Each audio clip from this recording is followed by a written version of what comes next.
ఇప్పుడు కాంగ్రెస్ నాయకులు కొందరు మాట్లాడుతున్నారు. నిజంగా చదివే వాళ్ళు ఎవరు ఇట్లా ప్రెస్ మీట్‌లో లేకపోతే అదేంది రోడ్ల మీదకి రావడం చేయరు. అసలు వీళ్ళు చదవరు. కనీసం ఒక గంట సేపు కూడా కుర్చీలో కూర్చోరని చెప్తున్నారు వాళ్ళు. గతంలో చెప్పినాము ఇప్పుడు కూడా చెప్తా ఉన్నాము.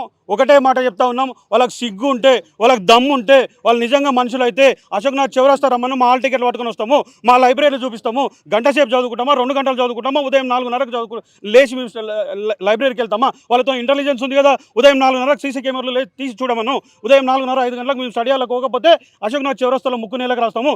మేము పోయినట్టుంటే మేము నిజంగా నిరుద్యోగులం అయితే మీరు వచ్చి ముక్కు నేలకు రాస్తారా? ఒకసారి మీరు గమనించాల్సింది ఏంటంటే, యావత్ తెలంగాణ సమాజం గమనించాల్సిందంటే, ఈ కాంగ్రెస్ నాయకుల కల్లి బొల్లి మాటలకు మేమందరం కూడా బలవుతున్నాము.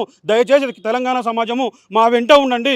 దయచేసి కొంతమంది మేధావులారా ఇప్పటికైనా ఆలోచన చేసి దయచేసి మా దగ్గరికి రావాల్సింది, మాకు సపోర్ట్ చేయాల్సిందిగా యావత్ తెలంగాణ సమాజాన్ని నిరుద్యోగుల పక్షాన కోరుకుంటా ఉన్నాం.